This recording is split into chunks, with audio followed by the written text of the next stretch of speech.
Revision sessions हो गया, hygiene session हो गया, सेल्फ कॉन्फिडेंस बूस्टिंग सेशंस हो गए। क्योंकि सेल्फ कॉन्फिडेंस की कमी बच्चों में, एडल्ट में आती जा रही है। क्यों? क्योंकि काम ज्यादा कर रहे हो, फल सभी के साथ। तो इसके लिए हम लोग जो है ग्राउंड लेवल पर प्रयासरत है और मेरा टारगेट है कि उत्तराखंड राज्य में 5 लाख बच्चों को इस बार हम लोग फोकस करेंगे और जिसमें टारगेट रखा है कि 2000 बच्चे अप्लाई करके हमारे मार्गदर्शन को लेके कम से कम अचीव हो। वैसे मैंने तो 20,000 ही बोला था, कल मंत्री जी ने बोला नहीं 2000 इतना हो नहीं पाएगा। तो आप लोग कर सकते हैं, यानी 5 लाख में से 5 लाख भी हो सकते हैं यदि आपने ठान लिया। मेरे कहने से कुछ नहीं होने वाला। तो अभी रिसेंटली क्या है कि आप लोग स्कूल आए हैं, घर वालों का प्रेशर है कि आप अच्छा पढ़ें और आप अपने एग्जाम में यूनिट टेस्ट में एक्सीलेंट परफॉर्म, उसके बाद बोर्ड एग्जाम में अच्छा परफॉर्म करना। तो इस पर जो है सबसे बड़ी किसकी रिक्वायरमेंट है? तो इसके लिए ज्यादा पढ़ने की आवश्यकता नहीं है। इसके लिए अपनी स्टडीज को राइट डायरेक्शन में करके स्मार्ट स्टडी में कन्वर्ट करने का, और it can be possible through accuracy on the controlling of accuracy plus and time management. आप एक्यूरेसी और टाइम मैनेजमेंट पर कंट्रोल करना सीख जाएंगे तो बेटा आप किसी भी एग्जाम को बड़े आराम से निकाल सकते हो। बिकॉज एक्यूरेसी और टाइम मैनेजमेंट का यूटिलाइजेशन आप जब जॉब करेंगे या बिजनेस करेंगे या आप नेता भी बन गए, हर जगह यही है। यदि आपने इसका मैनेजमेंट नहीं सीखा और आपने कंट्रोल नहीं किया तो किसी फील्ड में जाके आप स्ट्रेस लाइफ को आप अटेंड कर सकते और आउटपुट नहीं आएगा। आज की डेट में जितना व्यक्ति कमाता उतना डॉक्टर हो गया, कमी पड़ जाता। तो लैकिंग कहां पर आ रही है? Time management. Majority of people से पूछिए टाइम आप आइएगा, टाइम ही नहीं, लैकिंग ऑफ टाइम मैनेजमेंट। तो यहां पर ये सेमिनार का मकसद है। अब यहां पर जो एग्जाम्स है, बिकॉज यहां पर अभी स्कूल्स में हो रहा है, तो एक्यूरेसी और टाइम मैनेजमेंट की बात मैं कहां पर कर रहा हूं? स्कूल के एग्जाम में किस तरीके से करें, उसके लिए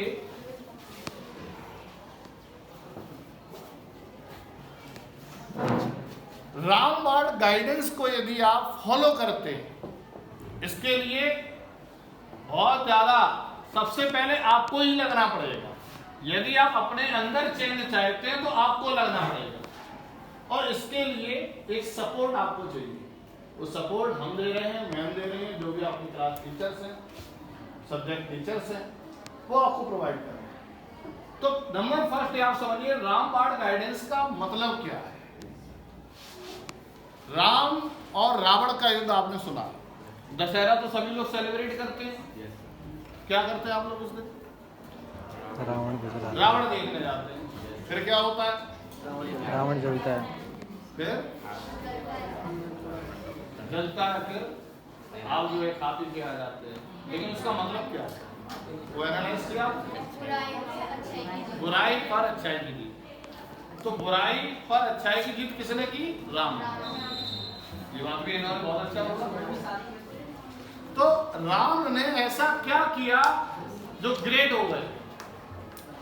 आप राम और रावण के युद्ध में क्या राम ने लड़ाई लड़ी कि और भी लोग थे? और भी लोग, लेकिन नाम किसका हुआ? राम जी का।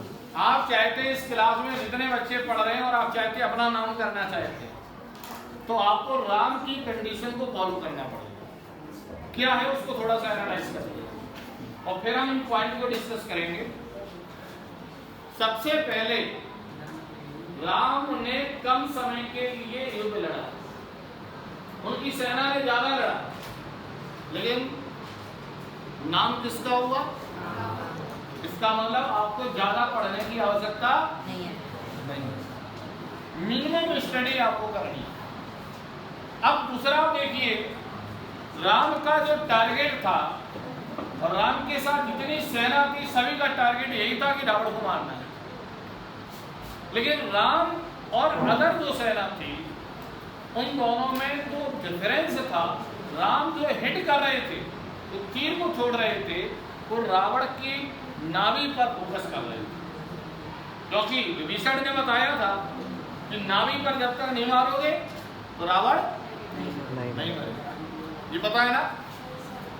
तो राम की डायरेक्शन डेफिनेट थी, लेकिन जो अदर सेना के जो लोग थे उनकी डायरेक्शन कांस्टेंट नहीं थी, वेरिएबल थी। कभी वो सिर पे हिट कर रहे थे, कभी वो फीट पे हिट कर रहे थे, कभी हाथ पे मार रहे थे।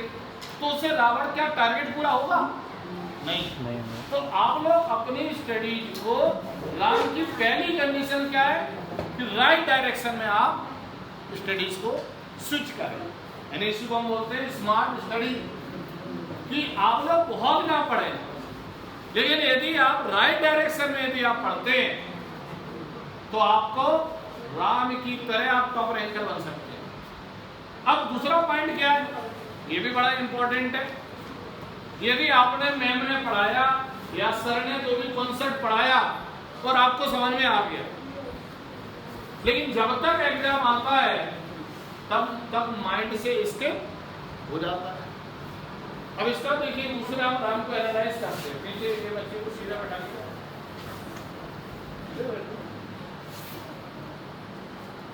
आपका वीडियो जा रहा है कि उस पर जाएगा, क्या नाम है, आप सोते हुए आएंगे तो लोग कहेंगे, आरओ साहब कहेंगे, रीजनल ऑफिसर साहब यहाँ पे कहेंगे, सीबीएसई के डायरेक्टर साहब कहेंगे क्या है ये तो बच्चे सोते हैं।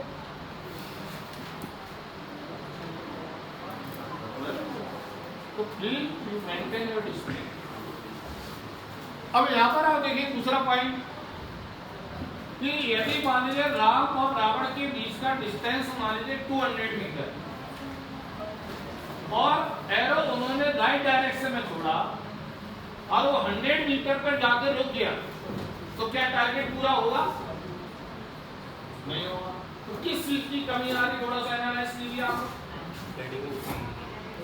यानी कि आपने तीर छोड़ा और वो 100 मीटर पे जाके रुक गया, तो क्या चीज की कमी आप फील कर रहे हैं? स्पीड की। वो आपके माइंड में ऑटोमेटिकली आइडिया है होने का, सब कुछ अपने आप होता है, लेकिन राइट डायरेक्शन आप फोकस करना।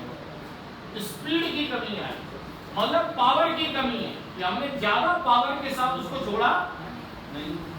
तो राम ने इसको एनालाइज किया कि हम लोग युद्ध तो लड़ रहे हैं लेकिन हार रहे हैं, तो काफी बार राम हारे भी और राइट डायरेक्शन में काम करने के बावजूद भी बच्चों के नंबर इसलिए कम आते हैं क्योंकि पावर की कमी है। उसके लिए थोड़ा सा एनालाइज करते हैं। उसके लिए राम ने क्या किया, प्रे किया और 9 दिन तक लगातार प्रे किया और 9th डे माता रानी ने उनको कृपा की और 10वें दिन दशहरा को क्या किया जाता है, सेलिब्रेट किया। दशहरा मतलब 10th डे। तो आप यदि आप राम की कंडीशन को फॉलो करते हैं तो कौन से दो फैक्टर हैं, एक है राइट डायरेक्शन और दूसरा है प्लस पावर। तो राइट डायरेक्शन किसने प्रोवाइड की, विभीषण ने। यहाँ पर कौन राइट डायरेक्शन आपको प्रोवाइड कर रहा है, फैकल्टीज, ये विभीषण का रोल है। और पावर कौन लाया बताइए, किसी दूसरे ने पावर लाया कि राम खुद पावर डेवलप किया, तो पावर आप खुद लाएंगे अपने अंदर और राइट डायरेक्शन आपको सपोर्टर में कौन दे रहा है, फैकल्टीज दे। और यदि आप टीचर्स दे रहे हैं, फैकल्टीज बोले टीचर्स दे रहे हैं, ठीक है, मेंटर्स दे रहे हैं, सब्जेक्ट एक्सपर्ट्स आपको दे रहे हैं, लेकिन आप उसको अकेला इफेक्टिव नहीं होगा जब तक कि आप खुद पावर डेवलप नहीं करें। जब इन दोनों का आप कॉम्बिनेशन कर देते हैं तो आप मिनिमम टाइम में एक्सीलेंट आउटपुट ला सकते हैं। अब यहाँ पर आप देखिएगा रामवर्ड गाइडेंस का पॉइंट क्लियर हुआ। तो कितने बच्चे कितने दो फैक्टर के माध्यम से, वो कौन से दो फैक्टर हैं जिसके माध्यम से आप ग्रेड हो सकते हैं, बताइए, बोलिए, लाउडली बोलिए। नंबर फर्स्ट क्या है, अपनी स्टडीज को राइट डायरेक्शन में करना है और उसके साथ कौन सा एक फैक्टर लगा हुआ जिसके थ्रू आप ग्रेड हो सकते हैं, पावर। तो पावर कौन देगा? आप खुद डेवलप करेंगे कि कोई टीचर देगा? और राइट गाइडेंस कौन दे रहा है? टीचर। राइट। अब पॉइंट आता है कि इसको हम करें कैसे, ये थोड़ा सा एनालाइज करें। तो इसमें आप देखिएगा, जो भी आप कॉन्सेप्ट पढ़ते हैं मैथमेटिक्स के या साइंस में, फिजिक्स, केमिस्ट्री और बायोलॉजी के, जो भी कॉन्सेप्ट क्या कर रहे हैं,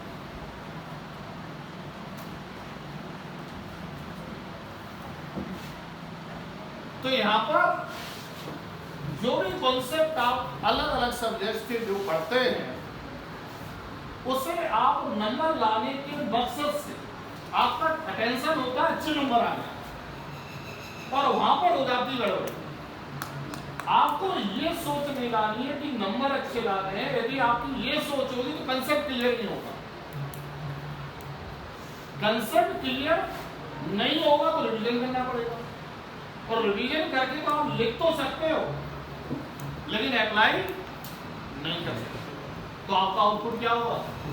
कम होगा। मेहनत ज्यादा करेंगे और आउटपुट कम हो जाएगा। और आप कॉम्पिटिटिव एग्जाम के लिए आप अलग अलग बाहरी रूप से सपोर्ट तो लेंगे, लेकिन तब भी कॉम्पिटिटिव एग्जाम क्वालिफाई नहीं होगा, क्योंकि वो कॉम्पिटिटिव एग्जाम देश में जो भी हो रहा है, चाहे एनडीए का एग्जाम हो, चाहे नीट यूजी का एग्जाम हो, चाहे आपका एनटीएससी हो, ओलंपियाड हो, ये एप्लीकेशन पर डिपेंड करता है। तो एप्लीकेशन बिना कंसेप्ट क्लियरिंग के नहीं आएगा, और कंसेप्ट क्लियरिंग यदि आपने नंबर पर अटेंशन दे दिया तो कंसेप्ट क्लियर नहीं। तो आप लोग कितने बच्चे इसी पर फोकस करते हैं? ज्यादातर बच्चे यही कहते हैं हमें नंबर लाना है इसलिए पढ़ रहे हैं। बोलते हैं आप लोग गलत है। आप लोग क्या करें कि जो भी कंसेप्ट आप पढ़ रहे हैं उसे अपनी डेली लाइफ से कनेक्ट करें। तो जब डेली लाइफ से कनेक्ट करेंगे तो उसका आपको इफेक्ट पता ही चलेगा कि हम जिंदगी भर इसका उपयोग कर सकते हैं, भले ही वो एग्जाम में आए अथवा ना। यदि एग्जाम में आ गया तो नंबर भी मुफ्त में मिलेंगे और रिवीजन करने की आवश्यकता नहीं पड़ेगी, तो एक कंसेप्ट क्लियर हो जाएगा। तो अपनी डेली लाइफ से उसे आप कनेक्ट करेंगे। अब हमें इसको प्रैक्टिकली हम देखना बताएंगे, क्योंकि आप 10th स्टैंडर्ड में कोई एक टॉपिक का हम लेके, एक कॉन्सेप्ट का लेके हम आपको बातचीत कराएंगे। और जब आप कनेक्ट करेंगे तो सोचेंगे अपने आप, जैसे इन्होंने सोचा कि स्पीड की सर कमी, तो सोचा नहीं, अपने आप सोचा, अपने आप ऐसा होगा, तो अपने आप एप्लीकेशन आएगा। और एप्लीकेशन के लिए वो बारीकी पॉइंट्स है वो अपने आप आपके क्लियर होगा। तो क्या हो रहा है कि ज्यादातर जो देश में जो बच्चे हैं 99% वो उनका फोकस केवल यही होता है कि नंबर लाना। जो 1% है वही टॉप रैंकर बन रहा है। उनको कोचिंग की कोई जरूरत नहीं है, वो राइट गाइडेंस लेते हैं, सब्जेक्ट कॉन्सेप्ट अपने यहाँ पे कंफ्यूजन होता है, डाउट क्लियर कर लेते हैं और उनका सिलेक्शन हो जाता है। और कोचिंग वाले परचेज करके उसको दिखा देते हैं, और जो जनता है वो वहाँ पे फीस दे आती है और पैसे भी बर्बाद कर देती है और अपना कीमती टाइम भी बर्बाद कर देती है, और मुफ्त में डिप्रेशन मिलता ही नहीं। जब साल आपका बर्बाद होगा तो क्या होगा? आप कहोगे कोचिंग वाले ने नहीं पढ़ाया, अपनी कमी नहीं देखोगे, कोचिंग पे डाल दो या मैम ने नहीं पढ़ाया, ऐसा होता है कि नहीं? जबकि ये काम आपको खुद करना है, पावर के बिना इफेक्टिव काम नहीं होना। तो इसके लिए कॉन्सेप्ट को क्या करना पड़ेगा? कनेक्ट करना पड़ेगा डेली लाइफ से, और फिर काम खत्म आपका, अपने आप होगा। काम अपने आप ले रहे हैं कि लेना पड़ रहा है? लेना पड़ रहा है, खुद ले रहे हैं, अपने आप होगा। लाइक दैट अपने आप आपका, जब आप कॉन्सेप्ट को कनेक्ट करोगे तो इमेजिनेशन पावर जो आपका ऑटोमेटिक ऑन हो जाएगा, आपके कॉन्सेप्ट के बारीकी पॉइंट्स अपने आप क्लियर हो जाएंगे, अपने आप कंसेप्ट पर जो सवाल है बिना कंफ्यूजन आपका अप्लाई होने लगेगा। आप सो रहे हैं, ठीक है? आप भी बोल रहे, सो रहे क्यों? झूठ बोल रहे। मैं बच्चे ऑडिटोरियम में तो मैं और बड़े बड़े सेमिनार लेता हूँ, 1000 बच्चे की क्लास लेता हूँ और बीच में कौन बच्चा क्या कर रहा है तो देख के बता दे। झूठ बोल के फालतू ने कहा सो रहे हैं, जो कि कंट्रोल नहीं है। सोने पे किसी का कंट्रोल है नहीं, जो कंट्रोल कर ले तो वही तो यूनिक है, जो अपनी इंद्रियों को कंट्रोल कर ले वही तो यूनिक है। प्रैक्टिकली ऐसा होता है। ठीक है, सो रहे थे मान लीजिए, ठीक है, मैं झूठ नहीं बोल रहा। तो यहाँ पर क्लास में डिसिप्लिन होता है। आपको नींद आ रही है तुरंत जाके फेस वॉश कीजिए, उसके बाद आपको आके टीचर मैम भी बैठे हैं, चलिए मैं तो भारी हूँ, कम से कम मैम तो आपके डेली रूटीन का क्लास लेती है।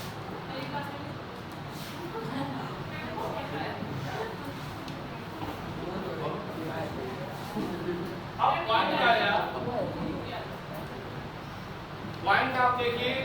अब जैसे कि हमने साइंस में कुछ टॉपिक ले लिए, जैसे आप अपने घर से यहाँ पर आए स्कूल, तो आपको जो गवर्नमेंट ने रोड बना रखी उसी पर चल के आए कि नहीं आए? तो आपने उस रास्ते को क्या किया? कवर।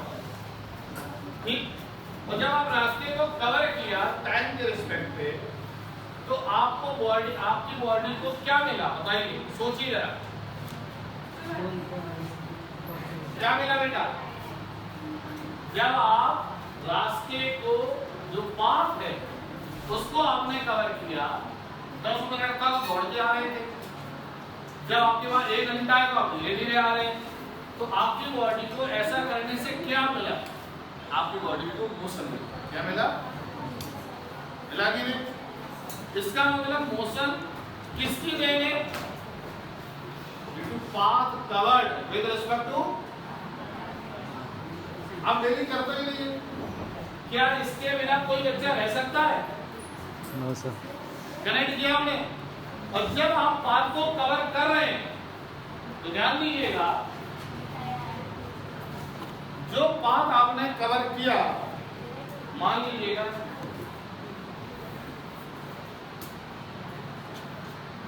ये पाथ है, आप इस तरीके से फॉलो कर रहे हैं, ये है लॉन्गेस्ट पाथ, और इस पे यहां से यहां तक आए तो ये हो गया शॉर्टेस्ट पाथ, यहां से यहां तक आए तो ये हो गया शॉर्टेस्ट, ये हो गया लॉन्गेस्ट। यानी कि जब आप पाथ कवर करते हैं तो पाथ को कवर करने से अपने आप आपको क्या मिला?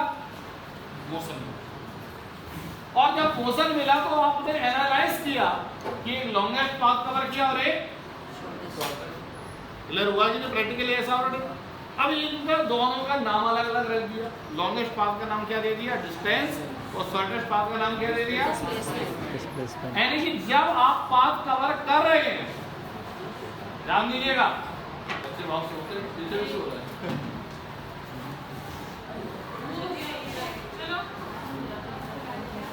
ठीक है कि नहीं?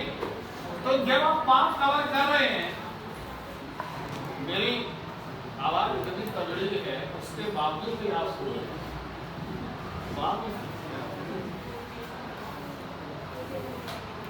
आप रात में नींद नहीं लेते हैं क्या? ये लैकिंग ऑफ टाइम मैनेजमेंट है आपका भी लैकिंग ऑफ टाइम मैनेजमेंट।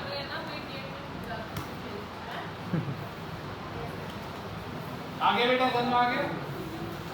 तो आप दो फैक्टर में एक साथ चेंज हो रहा है, डिस्टेंस में भी और जिसका मतलब मोशन दोनों की वजह से होता है। डिस्टेंस के चेंज होने से भी मोशन की बात करते हैं हम, और डिस्प्लेसमेंट के चेंज होने से भी हम मोशन की बात करते हैं। अब ध्यान दीजिएगा, डिस्टेंस वेक्टर क्वांटिटी है और डिस्प्लेसमेंट गलत, डिस्टेंस स्केलर है और डिस्प्लेसमेंट वेक्टर।